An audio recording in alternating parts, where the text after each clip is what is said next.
buenas tardes a todos los aquí presentes. Mi nombre es Andrea Consolini, soy gerente de marketing de US Ophthalmic, quienes estamos auspiciando este webinar sobre biometría con nuestro Key Opinion Leader, especialista médico optometrista desde Colombia, desde la ciudad de Medellín, ¿sí? Contamos con él desde hace bastante tiempo, probando todos los equipos de la línea de Hewitt's y utilizándolos él mismo en su consulta. Los dejo en excelentes manos para compartir un espacio donde podamos todos participar y escuchar todo lo que tiene para contarnos el doctor Farid. Adelante, doctor. Muchas gracias, Andrea y Vicky. Bueno, colegas, muchas gracias por su asistencia. Eh, el día de hoy vamos a hablar sobre un tema sumamente importante en la práctica clínica. Nosotros pues siempre tratamos y hablamos de los temas de la biometría, relacionándolos con múltiples factores en nuestra práctica, ya sea para valoración prequirúrgica o en estos casos del que ha venido tomando fuerza es el análisis de esa biometría para generar un control específico de la progresión de la miopía. Nosotros conocemos pues los defectos refractivos existentes que son la miopía, la hipermetropía y el astigmatismo, y que estos defectos refractivos están relacionados básicamente con curvaturas de los medios oculares, con espesores de los medios oculares, con las longitudes de esas estructuras oculares. Entonces, lo primero y que siempre me gusta hacer cuando hablamos sobre los temas de biometría ocular es que cuando usted quiere hacer un tratamiento específico sobre este control, ¿listo? Nosotros, me gusta hacer como un paralelismo, ¿sí? ¿En qué sentido? Si yo, por ejemplo, pronto lo han escuchado mucho, quiero hacer un control sobre, por ejemplo, el peso, ¿sí? Si estoy en sobrepeso y quiero saber si mi tratamiento para el peso está funcionando, el primer paso, ¿qué es? Pesarme. Listo. Entonces, si yo quiero saber si mi tratamiento funciona para controlar la progresión miópica, por ejemplo, y que sabemos que la miopía es que el ojo es un poco más grande de lo normal, o que los medios oculares, en el caso de la córnea, es más curva de lo normal, o que el cristalino es más ancho de lo normal, que es lo primero que tengo que hacer para establecer un punto de partida y poder determinar si mis tratamientos funcionan o no, medir el ojo. Entonces, la biometría ocular es al tratamiento de la miopía como el pesaje a un control de digamos, del peso de una persona o de un paciente. Entonces, digamos que el objetivo de esta charla es tratar de dar importancia a esta parte de la biometría. Y más allá, por ejemplo, yendo más allá con este mismo ejemplo, hay muchos factores que pueden generar que a mí se me genere un sobrepeso, ya sea o porque como mucho, o porque tengo problemas glandulares, o porque soy muy sedentario, o porque tengo problemas digestivos. Entonces, no es solamente pesarme y saber cuánto peso y cuánto bajo o cuánto subo, sino qué es lo que me está generando a mí el problema. De eso trata el análisis multiestructural en lo que es la gestión de la miopía, porque es que no solo es la estructura corneal con su curvatura y su espesor, no solamente es el cristalino, no solamente es la bóveda vítrea la que determina el proceso. Entonces, vamos a realizar un análisis específico de cada una de las estructuras, saber cómo se analizan esas estructuras y dependiendo de cuál estructura es la que se está alterando, hacia dónde enfocar los tratamientos específicos. ¿Listo? Entonces, antes de comenzar con el análisis, digamos, de lo que es la biometría, en control de miopía, la multiestructural, es hacer un recorderis. Me gusta pues que todos quedemos como en la misma línea de conversación. Y el concepto básico de la biometría ocular es que básicamente es la técnica que proporciona las medidas anatómicas de las estructuras oculares. ¿Listo? Y se realiza con unos dispositivos denominados reglas biométricas o biómetros oculares. ¿Listo? Y hay básicamente dos tipos en este momento. Está la biometría ultrasónica y la biometría óptica. La biometría ultrasónica, la conocemos, utiliza ondas acústicas y por el análisis de los ecos de esas ondas, nosotros podemos determinar los cambios que hay en cada, digamos, en la velocidad del sonido, en cada estructura, se muestran donde hay esos cambios de la velocidad por picos y se mide la distancia entre esos picos y se determina lo que es la longitud o el ancho de la estructura. En el caso de la biometría ultrasónica tenemos dos modos. Modo A, lineal unidimensional, que básicamente lo que determina es el ancho de la estructura, la longitud de las estructuras oculares, y tenemos el modo B, bidimensional, que básicamente lo que representa es la imagen de lo que se está observando. ¿Listo?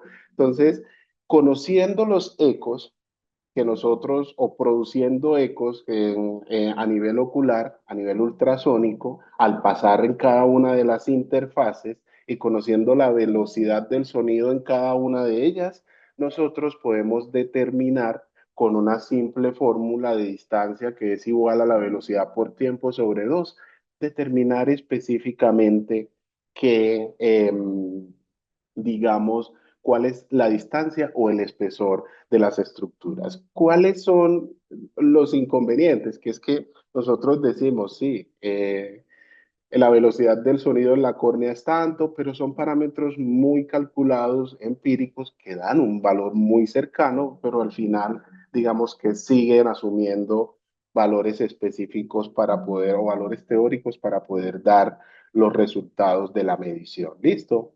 Y esta, pues nos va a mostrar, como dice acá en el modo A, nos muestra específicamente el espesor de la córnea en milímetros, la profundidad de la cámara en milímetros, la profundidad del cristalino o el espesor del cristalino en milímetros, la profundidad de la cámara vítrea y la longitud axial total. Listo, cada uno de estos picos que se muestran acá, los más elevados, son las diferentes, digamos, estructuras del ojo. Y el modo B, por ejemplo, como se observa acá, aunque a veces esto lo ve uno como cuando el ginecólogo le dice a uno, mire la cabeza a su hijo, mire el perímetro cefálico, y pues uno ve una mancha allí, pero el ginecólogo dice que esa es la estructura porque la conoce. Acá, ¿cuál es el secreto? Pues empezar de atrás hacia adelante. Retina, cara posterior del cristalino, cara anterior del cristalino, ¿listo? Y vamos generando un análisis de las estructuras de atrás hacia adelante. Esto en el caso de que tengamos un biómetro ultrasónico. ¿Listo? Esa parte de la biometría ultrasónica ha ido mejorando en el tiempo. Hay biómetros que son de alta tecnología, los ultrasónicos, y mejoran mucho la calidad de la imagen. Más sin embargo, este tipo de biómetros necesita, por ejemplo, una habilidad muy importante digamos que necesita buena práctica para que los resultados tengan mejor calidad.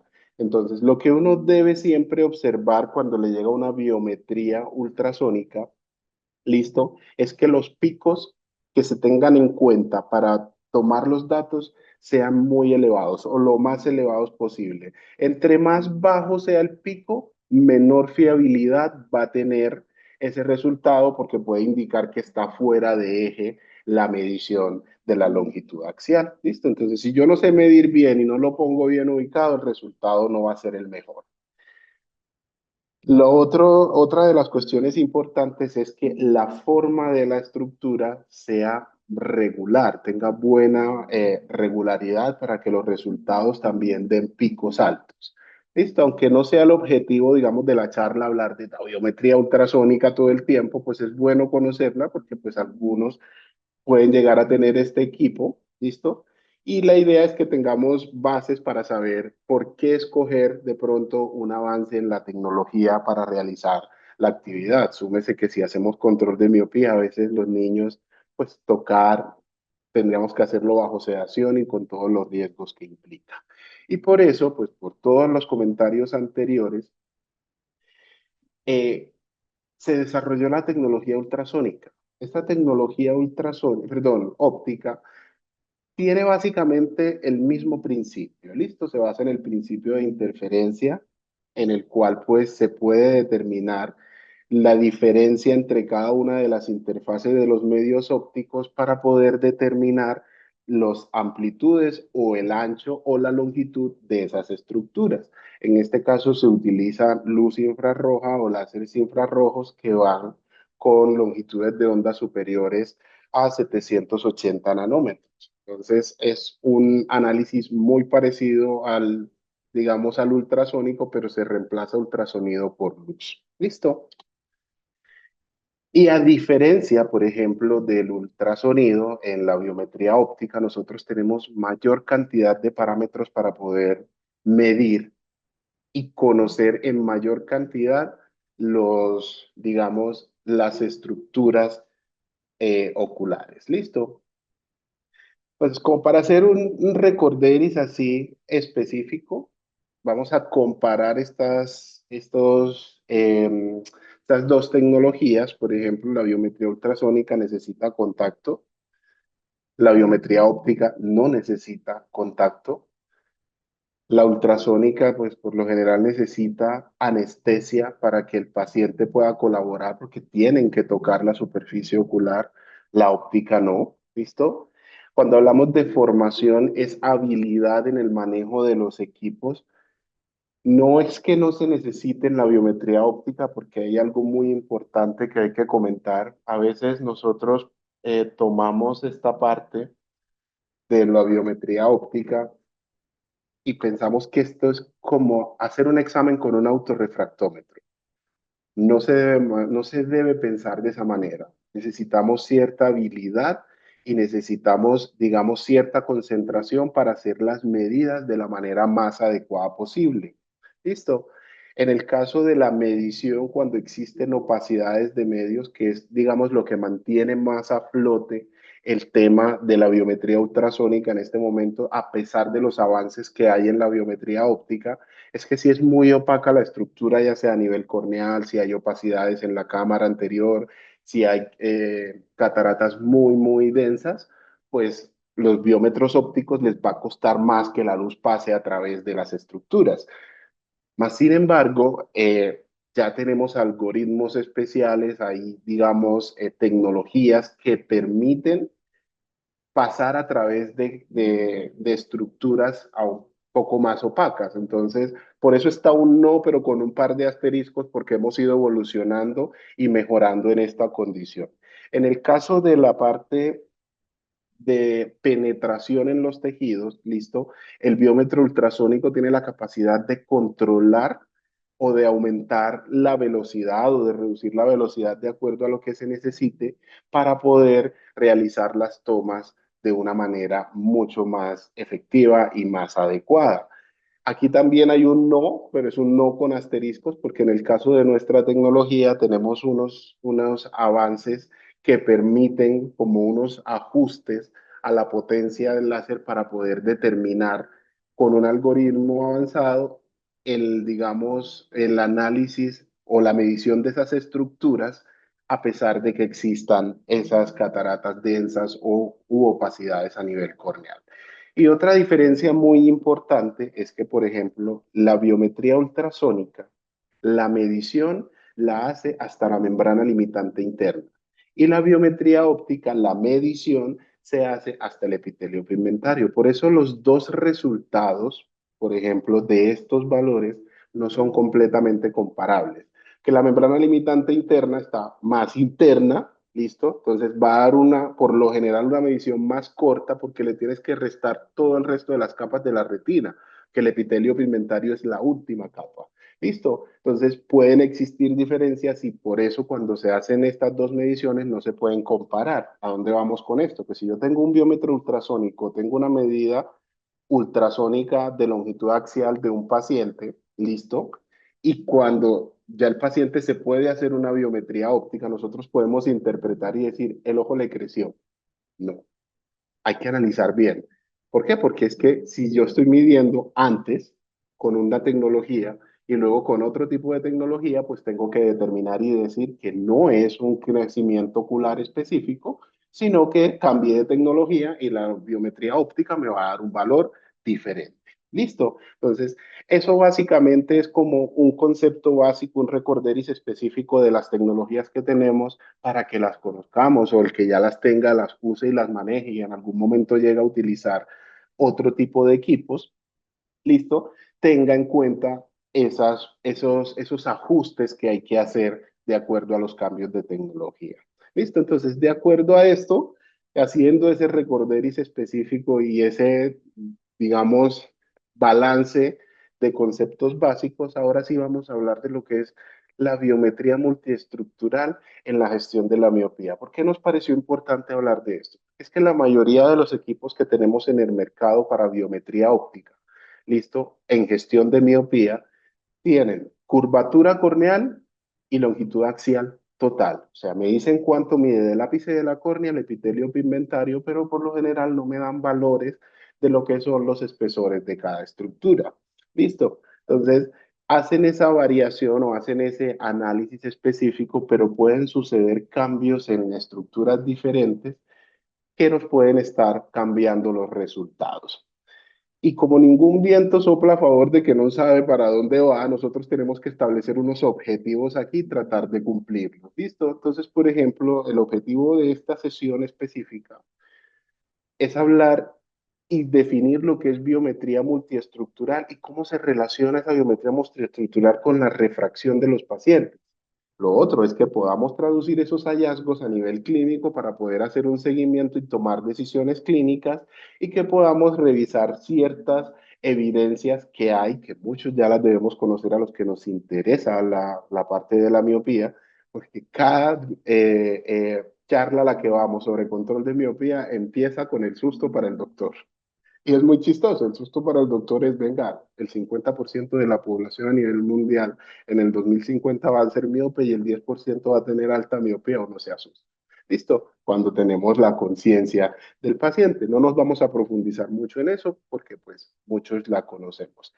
Y pues la idea es, sin ser, digamos, atrevido con el manejo que cada uno le dé a los temas de la miopía, tratar como de dar una idea de cómo se puede manejar si existe un cambio en cada una de esas estructuras hacia dónde dirigir el tratamiento. Que a veces estamos haciéndole tratamiento a un paciente y el paciente, estamos haciéndolo de manera correcta, pero el paciente le sigue incrementando la fórmula o sigue elongando su estructura ocular con el tiempo a pesar de los tratamientos. Entonces uno dice allí, ¿y ahora quién podrá defendernos? Entonces vamos a tratar de ampliar un poco ese target al momento de controlar la miopía. Entonces, por ejemplo, a nivel global, lo que les comentaba, pues se dice que el 50% de la población mundial va a llegar a ser miope y el 10% va a tener alta miopía, pues es un estudio que se publicó en el 2016 por parte del Instituto Brian Holden.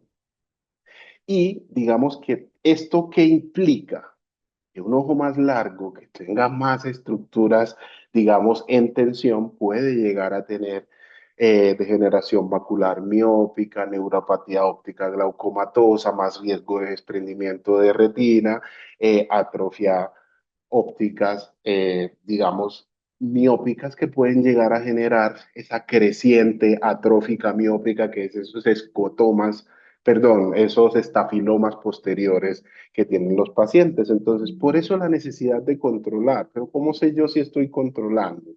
Básicamente, no podemos decir que es que yo controlo la miopía si controlo las dioptrías. No podemos pensar en eso y ya ahorita lo vamos a explicar porque la idea es desacelerar el crecimiento axial, preservando todas las funciones visuales para que ese paciente que ahora tiene un -2 y tiene 8 años, cuando llegue a 26 siga teniendo ese -2 o máximo un -2,50. ¿Listo? Entonces, eso es lo que vamos a tratar de hacer al momento de hablar sobre biometría multiestructural y afinar nuestro diagnóstico en gestión de miopía. Entonces, ¿qué es básicamente la biometría multiestructural? No decir longitud axial 24,5, curvatura 43. No. Es decir, ¿cuál es la longitud axial? ¿Cuál es la curvatura plana y curva, valga la redundancia, de la córnea con sus ejes? ¿Cuál es la profundidad de la cámara anterior? ¿Cuál es el espesor central de la córnea? ¿Cuál es el espesor del cristalino? ¿Qué profundidad tiene la cámara vítrea? ¿Cómo funciona esa dinámica pupilar del paciente? ¿Listo? Entonces, todo esto, conociendo cada una de las estructuras o la métrica de estas estructuras, de este conjunto de estructuras tan bonito que vemos acá, listo, nosotros podemos tener un panorama mejor sobre cómo tratar al dicho paciente. Entonces, vamos a analizar de una forma muy específica lo siguiente. Si ustedes cogieran un lente de su caja de pruebas, dos lentes, perdón, de su caja de pruebas, y lo anteponen uno detrás del otro, y lo ajustan a una distancia, ustedes pueden lograr enfocar un objeto que está detrás de ellos. Pero si alejan o acercan esos lentes, la imagen cambia, la potencia de ese sistema cambia. El ojo es un sistema óptico compuesto, entonces la córnea tiene potencia positiva, la cámara anterior tiene potencia negativa, el cristalino tiene potencia positiva y la cámara vítrea también tiene potencia, y se tiene que determinar si es positiva o negativa dependiendo de unos factores específicos. Entonces, la abreviatura EE es equivalente esférico. ¿Listo? Para que hablemos específicamente de esto. Vamos a hablar de lo que es los modelos funcionales de estas estructuras, de los componentes a nivel ocular. El equivalente esférico de la potencia de un ojo resulta, digamos, de la interacción de las potencias de los lentes del ojo y la distancia a la cual están. Y en este caso, por ejemplo, la tendencia es que si aumenta la longitud axial, el equivalente esférico se hace más negativo. Entonces, hay más miopía. ¿Listo? Si la potencia de la córnea incrementa, ¿listo? El equivalente esférico se hace más negativo. Si el espesor del cristalino aumenta, ¿listo? O se desplaza hacia adelante ese cristalino, reduciendo a la vez la cámara anterior, por ejemplo, si el cristalino se desplaza hacia adelante, reduce la cámara anterior, ¿listo? También se va a subir la miopía. Pero por el contrario, si la cámara aumenta o el cristalino se retrae hacia la parte posterior, vamos a tener fórmula positiva. O se va a reducir la miopía en ese paciente, porque se alejan los planos principales de los lentes. Esos son puntos muy claves al momento de yo tener en cuenta el análisis multiestructural en biometría de control de miopía. Entonces, hay un proceso que de manera desafortunada para todos nosotros no lo conocemos completamente, que es el proceso de metropización. Tenemos una idea de cómo funciona, pero no completamente. ¿Listo? En este caso, en el proceso de metropización, niños, para ser niños, tienen ojos más pequeños. La longitud axial tiene que incrementar en el tiempo porque si no se vuelven hipermétropes o quedan con una hipermetropía. La hipermetropía fisiológica va cambiando con la edad. La potencia del cristalino tiende a bajar porque al ojo crecer necesita menos potencia, necesita un cristalino más delgado para bajar esa potencia. Incrementa la profundidad de la cámara para mejorar, digamos, la función, la parte de potencia, ¿listo? Y el sistema se autorregula y se compensa. Cuando esta autorregulación falla, es que se presenta la miopía. Para de contar. ¿Listo? En algún momento pues tendremos posibilidades de hablar sí de todo lo que es el proceso de metropización que me fascina hablar de él. ¿Listo? Y en la miopía progresiva, básicamente estas compensaciones fallan y lo que predomina es el crecimiento de la bóveda vítrea. Por eso se ha ido que la mayoría de los análisis se van hacia el análisis de la longitud axial total. ¿Por qué? Porque es la predominancia, pero no quiere decir que sea el único factor. ¿Listo? Ahora, en relación a la refracción, el equivalente esférico, como le digo, resulta de esas intervenciones. Todos conocemos esto.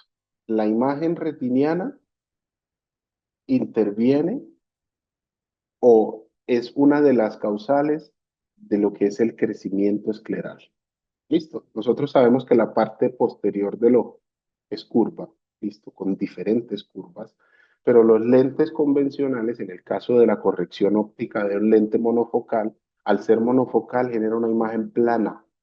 Entonces, al sobreponer una imagen plana sobre una forma curva, vamos a tener zonas en donde el cerebro va a identificar una corrección central, pero una corrección periférica detrás de la retina o una formación de imagen detrás de la retina que le va a decir al cerebro, oiga, mándeme algo que en esta zona el ojo es muy corto, entonces hágalo crecer, pero el centro también crece. No es que él dice, él no envía localmente el crecimiento o la estimulación de crecimiento. ¿Listo?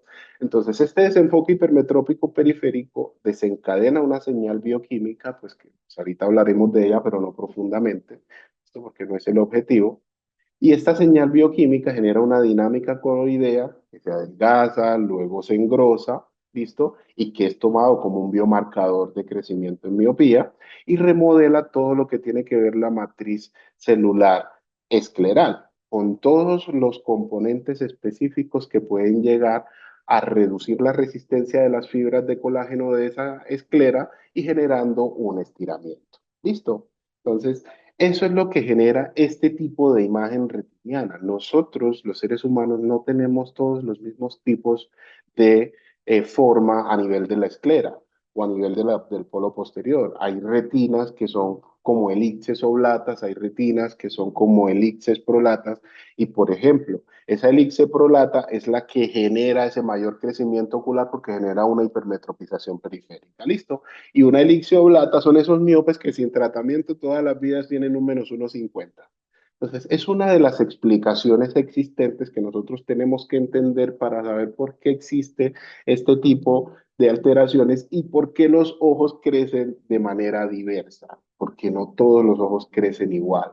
Hay una expansión global, una expansión ecuatorial, una expansión posterior, una expansión axial o las combinaciones de estas. Alguien puede tener expansión ecuatorial y expansión global posterior.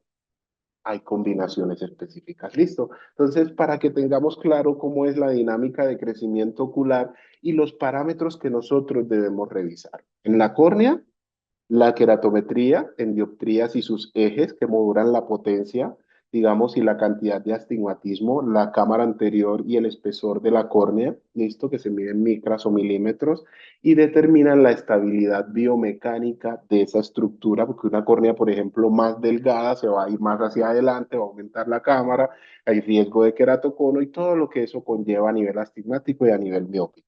El cristalino hay que determinar tanto su posición como su espesor para poder determinar no solamente su potencia estática, sino su dinámica. El ojo es un sistema óptico dinámico y si yo le mido a un paciente ahora la longitud axial multiestructural y tengo un cristalino de 3,96, por ejemplo, y lo mido mañana y mañana me da 3,5, yo digo, venga, aquí hay que revisar algo. ¿Por qué? Porque ese cristalino está cambiando de espesor muy rápido. ¿Listo? Y puede estar relacionado con la dinámica acomodativa. Y entonces, ¿qué digo yo? Venga, es una pseudomiopía y lo estoy tratando de una manera diferente. Y en el caso de la bóveda vítrea, que es básicamente tener todas estas estructuras, y si la bóveda vítrea es desde la cara posterior del cristalino hasta el epitelio pigmentario de la retina, pues simplemente le resto las estructuras anteriores para conocer la bóveda. Y hay valores normalizados de esto, que los cuales yo puedo comparar de acuerdo al grupo etario, de acuerdo al género, de acuerdo al grupo étnico, por ejemplo, y determinar si está dentro de los valores normales o no. Y luego el globo ocular, que es la suma de todos, para ver cómo se está generando esto. Entonces, miren por qué es importante tener los valores de cada una de esas estructuras para poder determinar qué está sucediendo. Porque, por ejemplo, si yo solo tengo curvatura corneal y tengo longitud axial total, perfecto, las medí. Córnea 44, longitud axial 25, caso ficticio. Lo vuelvo a medir, pero el paciente tenía -2 y me llega con un -3 y le hago cicloplegia y me dio un -3 y venga, pero es que la curvatura corneal está igual, la longitud axial está igual. ¿Qué pasó? ¿Será que el cristalino creció? No tengo el dato. que es bueno tener todas las estructuras, porque yo puedo comparar eso en el tiempo, porque cada una de ellas infiere en ese equivalente esférico. ¿Listo?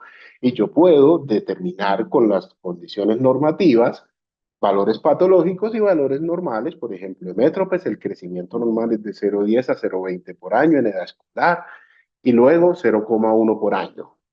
Los miopes sin control, igual o superior a 0,30 hasta los 11 años, luego 0,20. Señales de alerta por encima de 0,20 o 0,22 por año sugieren premiopía o progresión rápida de la miopía. Y las metas clínicas es que los llevemos a los valores hemetrópicos. Eso es la meta clínica al momento de yo tratar de realizar un análisis o un control debido y una gestión de la miopía adecuada. Entonces, esto, digamos, está descrito en muchos estudios, pues nosotros se los podemos pasar, aunque esto es de libre consulta, ¿listo? La idea es que nosotros basemos el tratamiento en evidencia, pero que también individualicemos las características del tratamiento del paciente. Ya no todo les va a funcionar. ¿Listo? Entonces, eso es lo importante a nivel del análisis multiestructural de la miopía, para poder saber qué le doy, qué le pongo, qué le hago.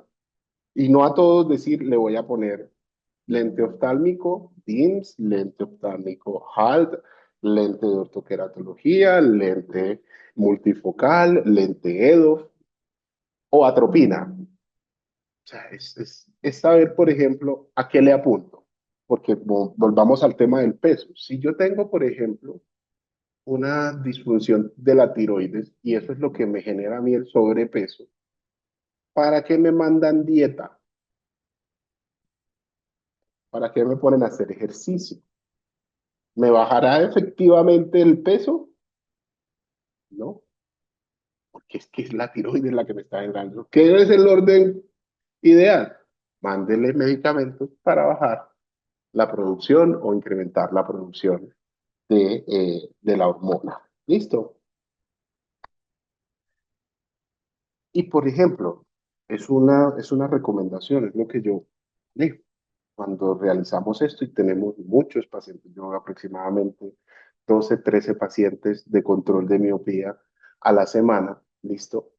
Entonces, por ejemplo, tener la historia, el análisis de riesgos, si los papás son miopes, no son miopes, por ejemplo, conocer, mirar la edad del paciente, el equivalente esférico de la fórmula, el tiempo que la paciente realiza actividades al aire libre y el tiempo que realiza actividades en visión cercana y a qué distancia. Listo, esto ya lo escuchamos siempre.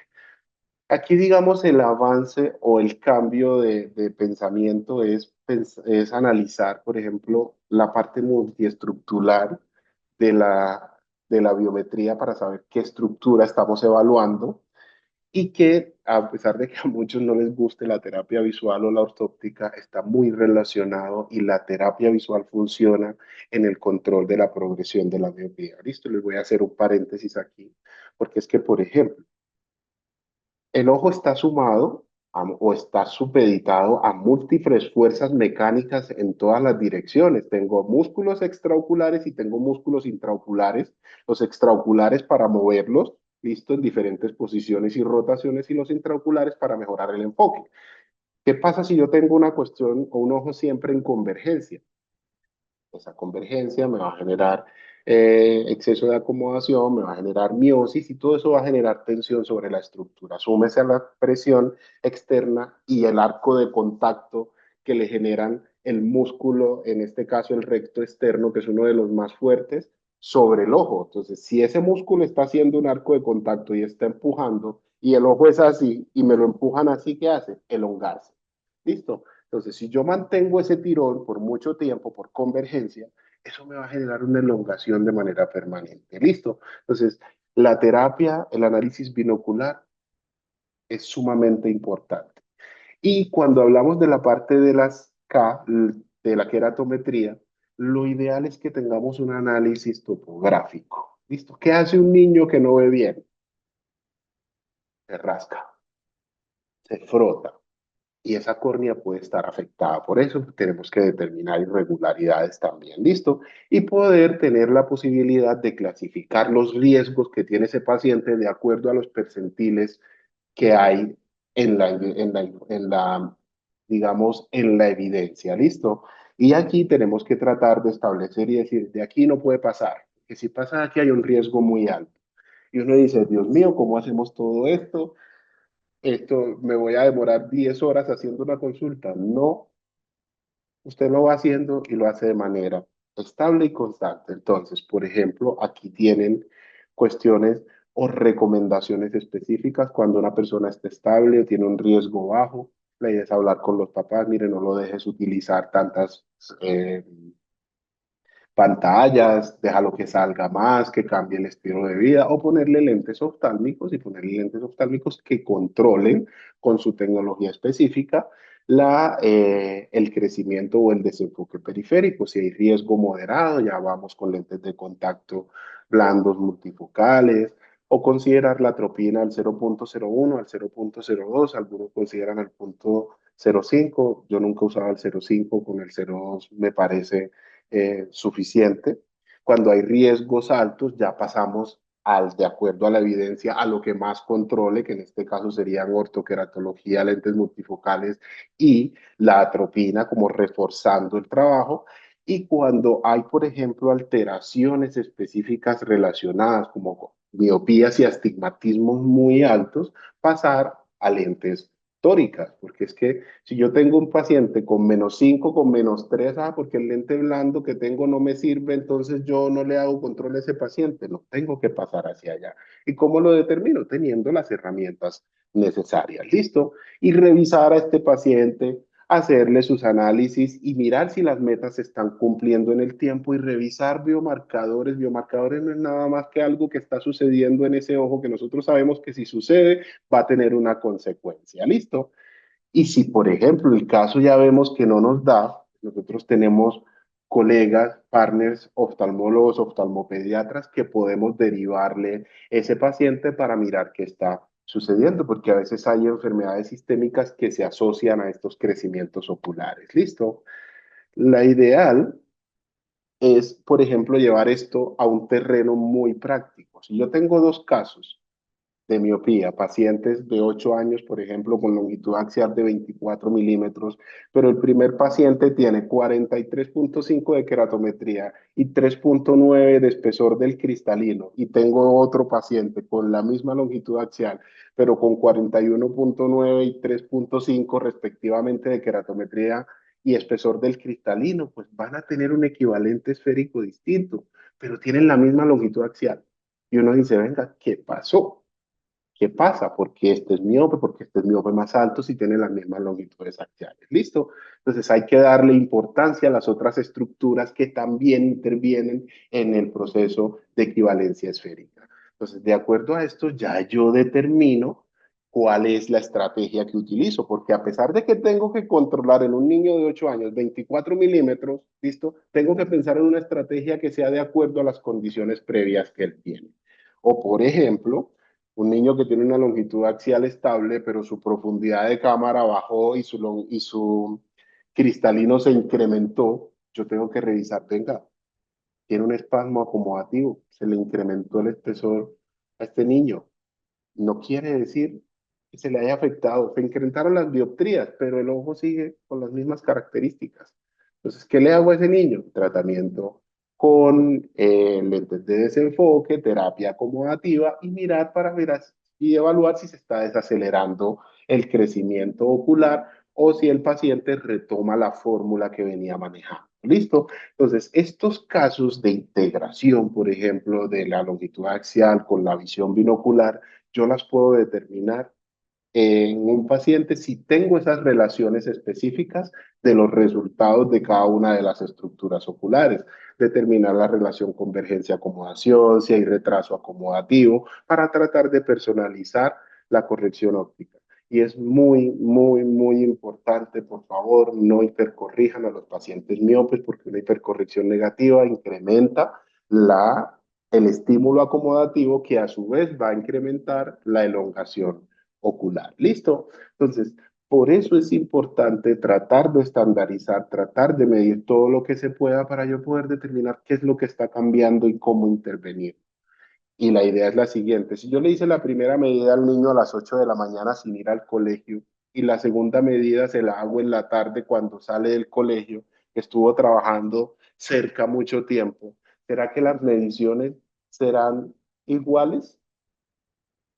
Es una pregunta al aire a ver y lo pensamos y al final lo discutimos. Hay que tratar de repetir, si el niño no se queda quieto, pues hay que repetir medidas y las diferencias son muy marcadas y tratar de que sea siempre con el mismo instrumento y con la misma tecnología, porque hay desviaciones estándar entre cada instrumento. ¿Listo? Y yo no puedo comparar a un niño europeo con un niño asiático. No lo puedo comparar, listo.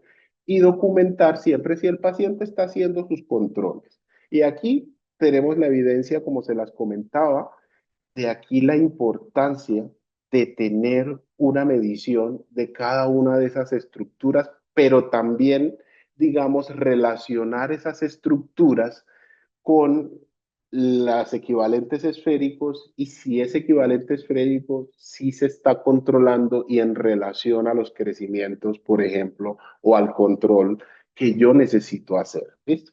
Porque, por ejemplo, yo puedo tener una longitud axial estable y la córnea me está incrementando allí. ¿Qué tengo que pensar? Que la córnea se está incurvando.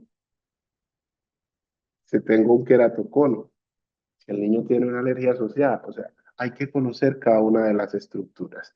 Y nosotros tenemos una herramienta bastante buena, de lo mejor la esperé hasta que llegó, ¿listo? Porque a nadie son secretos, yo soy fanático de Hewitt porque sé las capacidades que tienen los equipos. Es un biómetro que tiene un modo de manejo estándar, o sea, para medir y hacer análisis quirúrgico. Tiene ese modo de catarata densa, que es lo que hablaba ahorita de los ajustes de velocidad con algoritmos especiales. Tiene modo cirugía refractiva, tiene el modo de adaptación de lentes de contacto porque es topógrafo y tiene un modo o un módulo de gestión de la miopía. Y este equipo mide absolutamente todas esas estructuras que vemos acá. Entonces mide longitud axial, curvatura corneal, profundidad de la cámara, espesor de la córnea, espesor del cristalino.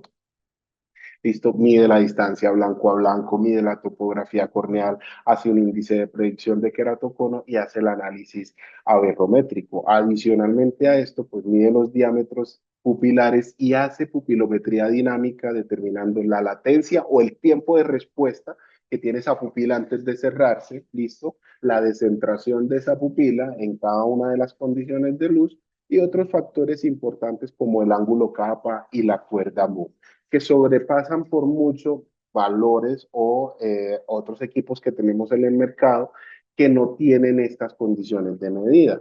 Entonces, miren los rangos específicos. Esto no se trata, digamos, de hablar cada una de las especificaciones técnicas de medida, pero mide profundidades de cada una de las estructuras, curvaturas de cada una de las estructuras, y por eso podemos hacer con este equipo un análisis multiestructural. En su análisis topográfico, que es lo que determina esa forma, no solamente de los 3 milímetros centrales, sino de más o menos 8 milímetros la forma de la córnea, tenemos los mapas más utilizados, que son los axiales, ¿listo?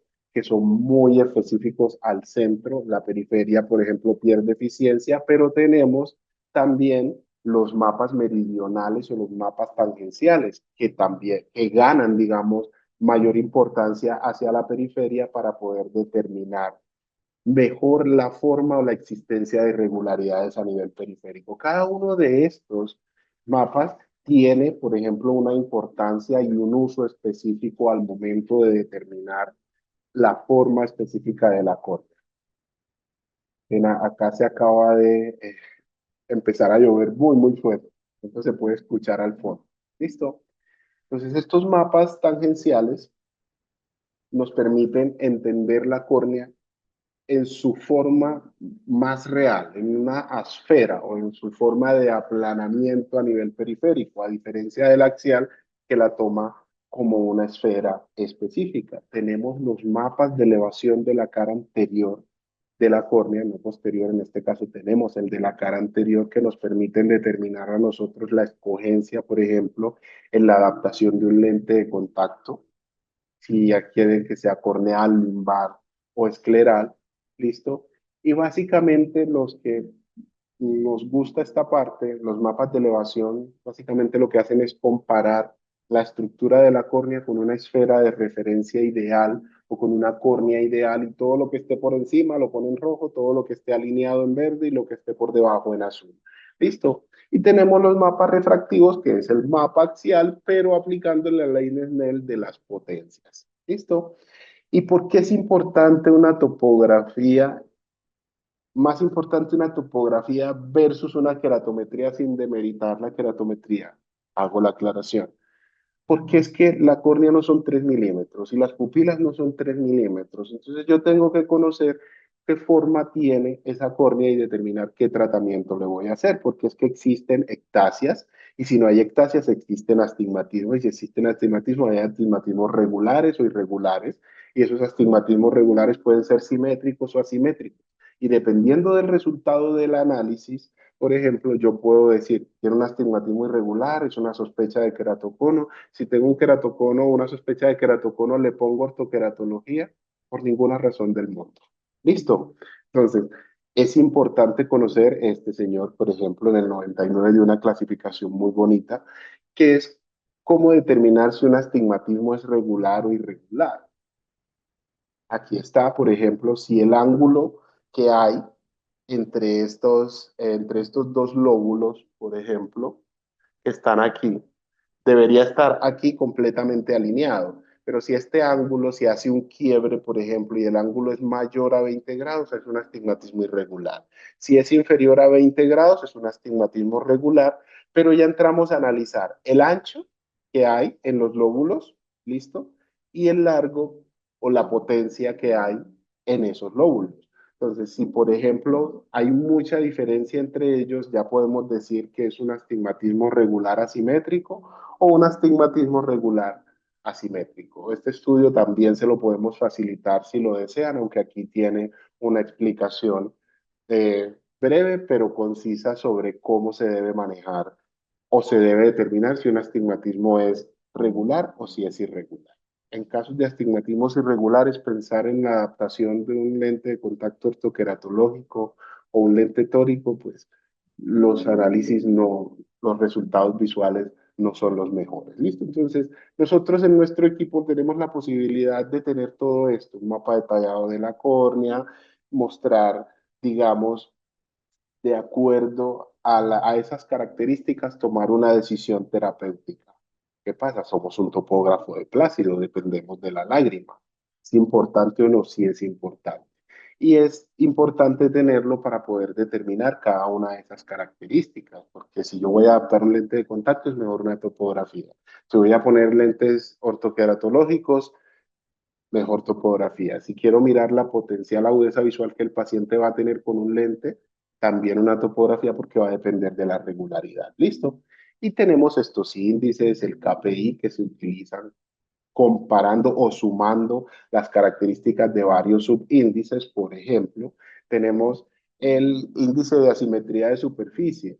Esto es un paciente, pues, mío acá en el consultorio. Aquí yo no pondría en ningún momento un lente para ortoqueratología, o sea, eso no se puede, hay una sospecha de queratocono. Y en su otro ojo, aquí también está, parece más una degeneración marginal pelúcida. El equipo me está diciendo, venga, esa córnea no la puede tocar, mírela, pero no la toque. ¿Listo? Y estos índices permiten identificar e incluso cuantificar el riesgo de la existencia del queratocono. Entonces, ¿qué hacemos? Tenemos un equipo que hace topografía y además de eso te va a medir el ojo. ¿Qué índice se utiliza? Sin K1, sin K2, el sector opuesto, la diferencia centro-periferia o centro-alrededor, el índice de sector diferencial, el índice de asimetría de superficie, el índice de astigmatismo irregular y la esfericidad a nivel central. Entonces, es lo que hace es tomar y analizar toda esa regularidad de la córnea y decir, vea, esa córnea es regular, le aguanta y le tolera perfectamente un lente tal, manéjelo de esta manera. ¿Listo? Y existe muchísima información. ¿Listo? Para que nosotros podamos tener en cuenta y podamos determinar las ventajas o desventajas de tener un tratamiento u otro en el caso de cada paciente específico. ¿Listo? Tenemos el análisis de las aberraciones corneales de la cara anterior. Es un tema muy importante porque determina la calidad de la visión del paciente. ¿Cómo así? Yo a veces tengo al paciente y le puse una ortoqueratología. Se la quito y el paciente me ve 20/20, pero él me dice, no me gusta, siento que no veo bien. Entonces yo miro las aberraciones que le estoy induciendo a esa córnea para poder decir, venga, le estoy generando un coma, le estoy generando un trifoil, y eso está haciendo que mi paciente no se sienta cómodo con lo que está viendo. Entonces eso yo lo tengo que poder corregir de la manera más adecuada posible, porque es que yo tengo que pensar no solo en cantidad, sino en calidad visual. Y se las representa de manera eh, que yo puedo determinar qué estoy haciendo con esto. Me muestra los coeficientes específicos, cuánto tiene de coma vertical, de astigmatismo vertical, de trifoil vertical, de cuadrafoil oblicuo. Todas las aberraciones que mantengamos pues en el sistema se pueden observar. ¿Listo? Y te demuestra qué impacto tiene sobre la visión del paciente, entre comillas, que es la función de dispersión de punto. ¿Listo? Tiene aplicaciones múltiples. El que quiera hacer control de miopía o abrir o expandir sus funciones con el biómetro, lo puede hacer también. Este biómetro es, por eso les digo, lo esperé 1 año y medio y tenía guardadas las ganas y me dieron ganas de comprar otros, pero dije, no, lo espero. ¿Listo? E incluso si trabajan con oftalmólogos o quieren oftalmólogos que les refieren, les pueden hacer sus cálculos y en la próxima webinar hablaremos de ello. ¿Listo? Entonces es importante tener toda esta información porque es que a veces al paciente se le baja el contraste, al paciente, digamos, hay que determinarle cómo mejorar muchas esas condiciones visuales. Y aquí llegamos a este punto que es el módulo específico de gestión de la miopía. Y miren lo que tiene. Tenemos para analizar con base normativa específica, ¿listo? Los pacientes comparados con su grupo etario. Por longitud axial, este es un paciente mío y ahorita les voy a mostrar que es uno de los puntos más álgidos en este biómetro. Aquí me está mostrando en ese paciente su longitud axial. ¿Listo?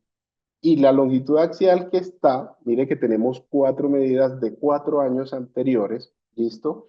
Y yo puedo ajustar el grupo o el rango de edad en que quiero poner a mi paciente. O sea, si yo quiero poner de 18 a 30 lo puedo hacer. Si quiero poner de 2 años a 16 años, lo puedo manejar. Ya yo organizo, digamos, o puedo modificar esa, ese rango o ese margen del grupo etario. Esto también es muy importante. Yo puedo añadir los tratamientos que esté haciendo. No los tengo preestablecidos, porque es que, por ejemplo, aquí en Colombia, ¿qué tenemos? Casi todos tenemos atropina con todas sus concentraciones. Tenemos lentes oftálmicos AL, BIN, con anillos, tenemos lentes blandos, tenemos lentes de ortoqueratología, la pirenzepina, o sea, se pueden utilizar múltiples formas de control. Entonces, yo simplemente adiciono ese tratamiento y, por ejemplo, a este paciente lo tenemos con atropina al 0,01 y lente de contacto blando multifocal. Y el paciente, miren que lleva 4 años y va controlado. ¿Listo? Entonces, yo voy adicionándole los valores, ¿listo? O lo que yo necesito revisar. Y resulta que tengo para verlo en equivalente esférico, en longitud axial y en queratometría. Tengo el análisis para hacer el análisis ortoqueratológico. Este también es un paciente nuestro. Listo, este análisis, este es un paciente que se le empezó su tratamiento de ortoqueratología en abril y ya el 3 de abril y el 15 de mayo lo volvimos a ver y el paciente está perfecto. ¿Listo? Tenemos cómo analizar y comparar los coeficientes interoculares, cómo va el ojo izquierdo en relación al derecho, comparando queratometrías con longitudes axiales y la potencia específica del paciente y podemos desplegar de acuerdo a las características de, digamos, de los exámenes en el tiempo. ¿Listo? Y esto, digamos que es una joya de la corona, porque aquí Hewitts hizo algo muy importante que considero que es un acierto muy, muy importante, y es lo siguiente. Usted, si usted tiene biometrías de hace 5 años de su paciente, se las puede incluir allí manualmente y el equipo se las va a representar aquí en su control específico, y usted puede decir cuándo empezó su tratamiento, qué tratamiento le empezó, ¿listo? Y si es combinado, y él se lo va a incluir en su análisis, ¿listo? Cosa que pues no tenemos o no se tiene en las otras, en otros equipos de control de miopía, que pues el día que empiezas es el día que tienes la medida del paciente. Acá se te incluye y se te guarda, y es algo que da un valor diagnóstico sumamente importante. Simplemente aquí pones el año, el mes, el día, qué refracción tenía, la longitud axial, la profundidad de la cámara, el cristalino y la queratometría. Y guardaste si tienes pacientes desde el 2020 y lo vienes controlando, y él te muestra el perfil. ¿Listo? Y no solamente queda allí, pues queda en su reporte del manejo de control de miopía, mostrando pues lo que es la longitud axial, cómo se va reportando aquí con sus percentiles, en la queratometría con sus percentiles, eh, digamos, en equivalente esférico con sus percentiles, la comparación interocular, y esta parte que a veces no le damos la relevancia que tenemos, porque hay pacientes que le dicen a usted, doctor, mi hijo no tolera o no tolero la luz, por desde que estoy usando la atropina. Es importante medir la dinámica de esa pupila, al hacer la pupilometría de ese paciente, mirar la latencia, mirar la descentración en las diferentes condiciones de luz, dinámica, fotópica, mesópica, y luego de empezar el tratamiento, volverla a medir para ver qué tanto se afecta esa dinámica con la, con la, con la atropina, que pues sí, hay estudios que muestran que la atropina no afecta en algunos casos, pero nosotros vemos que sí, hay pacientes que tienen ese efecto, son mucho más sensibles. Entonces yo puedo determinar clínica y objetivamente qué está pasando aquí. ¿Listo? Y cuando se la retiro, ¿al cuánto tiempo recupera esa función pupilar? ¿Listo? En conclusión, miren, tenemos uno de los biómetros más avanzados para poder hacer un análisis claro y conciso de la estructura. Nuestra biometría es multiestructural, no solamente es longitud axial y queratometría. Tenemos topografía, queratometría, espesor de la córnea, profundidad de cámara, espesor del cristalino, ¿sí? Tenemos profundidad de la bóveda posterior, y podemos hacer el análisis con bases normativas comparativas en el tiempo, y eso optimiza tanto su diagnóstico y la gestión de la miopía, doctores. Te lo digo no porque lo haya leído, el equipo está allá al fondo, en la esquina, en su lugar feliz, en mi lugar feliz, lo manejamos a diario. Una cuestión muy importante, o sea, si yo tengo un biómetro en el consultorio, pues no voy a cobrar lo mismo por la consulta con exámenes que sin exámenes. Estás haciendo topografía y biometría y gestión de la miopía y tratamiento de la miopía. A veces, por ejemplo, el hecho de que un paciente vaya a otra entidad y vuelve, no sabemos en qué condiciones hacen la medición, puede llegar a tener un, un, un resultado que no es. A veces lo miden con otro equipo, no lo mide el mismo examinador, no colocaron la misma posición de la cabeza, de pronto el niño miró lateralizado y la longitud axial no quedó bien, luego lo vuelven a medir. En fin, no es desconfiar, sino ser eficaces al momento de realizar este tipo de medidas. Entonces, ¿por qué? Porque nosotros basamos el resultado de nuestro tratamiento en la comparación del antes y el después. Entonces, tiene que tratar de ser en las mismas condiciones, con los mismos equipos, generando confianza en lo que se está haciendo. Bueno, doctores, muchas gracias por acompañarnos. Nos pasamos 7 minutitos, y Ujú. un gran placer siempre compartir con ustedes. Los esperamos dentro de 8 días, Andrea. Claro que sí, los esperamos a todos el próximo miércoles a la misma hora y por el mismo canal. Gracias a todos.